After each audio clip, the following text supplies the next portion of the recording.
دنیا میں نا پریشانیوں کے بہت سارے علاج ہیں۔ کوئی شخص بے سکون ہو جائے تو اس کے کئی سارے علاج لوگ بتاتے ہیں، بہت ساری ادویات نفسیات کے ڈاکٹر بتائیں گے۔ آپ کسی صوفی سے، درویش سے، عالم سے ملیں گے، وہ وظیفہ بتلائے گا۔ کچھ لوگ آپ سے یہ کہیں گے کہ یہ پڑھا کریں، اس کا ورد زیادہ کیا کریں، سکون ہوگا۔ یہ ساری باتیں درست ہیں، سارے علاج ہیں۔ پریشانی کا، بے چینی کا، بے قراری کا، ڈپریشن کا، انزائٹی کا، ذہنی دباؤ کا ایک علاج میں بھی آپ کو بتانے لگا ہوں، ایک حل میں بھی عرض کرنے لگا ہوں۔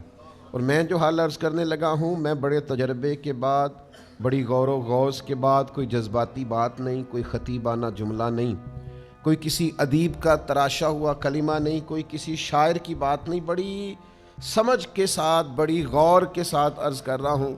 جس کو بڑی ٹینشن رہتی ہو نا، انزائٹی ہوتی ہو، ذہنی دباؤ ہو، ڈپریشن ہو، بلا وجہ بے چین ہو، وہ میرے نبی پاک علیہ السلام کی شانیں بیان کیا کرے، حضور کی شانیں سنا کرے، نبی پاک کے جو فضائل ہیں نا قرآن پاک میں، وہ سنا کرے۔ آپ کو پتہ ہے خوشامد بری چیز ہے، لیکن اپنی تعریف سن کے بھی کبھی کبھی نا بندے کا دل، چلیں آپ اس کو تعریف نہ کہیں، وہ شاید ٹھیک نہیں ہوگا، حوصلہ افزائی کہہ لیں۔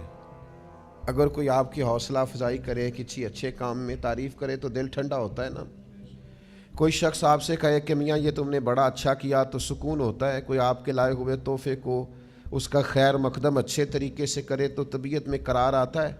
تو کوئی آپ کی تعریف کر دے، آپ کے والد کی تعریف کر دے، آپ کے قبیلے کی تعریف کر دے، آپ کے بچوں کی تعریف کر دے، آپ کے پڑھائے ہوئے شاگرد کی تعریف کر دے، آپ کی بنائی ہوئی عمارت کی تعریف کر دے، آپ کے کہے ہوئے شعر کی تعریف کر دے، کوئی بھی آپ سے وابستہ چیز کی تعریف کر دے، آپ کے کیے ہوئے کسی کام کی تعریف کر دے تو دل ٹھنڈا ہوتا ہے۔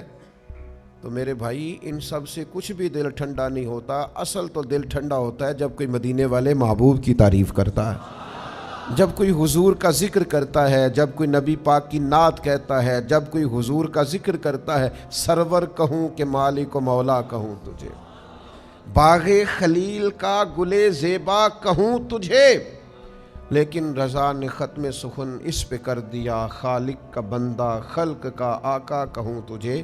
حضور کی شانوں سے دل ٹھنڈا ہوتا ہے، اور یہ مستقل وظیفہ رہا ہے اولیاء اللہ کا، یہ مستقل وظیفہ ہے صوفیاء کا۔ آپ کو پتہ ہے جن لوگوں نے سیرت کی کتابیں لکھی ہیں وہ زیادہ سکون میں کیوں تھے؟ جنہوں نے زندگیاں لگا دی ہیں حضور کی تعریف میں، ان کے کلیجے زیادہ ٹھنڈے کیوں تھے؟ اس لیے کہ حضور کا تذکرہ دل کو فرحت بڑی دیتا ہے، سکون بڑا دیتا ہے۔ کسی اور کی بھی بندہ تعریف کرے تو لوگ کہتے ہیں اسے کوئی لالچ ہے، اور اگر بندہ حضور کی تعریف کرے تو اچھا، اس کا مزہ بڑا آتا ہے، اس کا لطف بڑا آتا ہے۔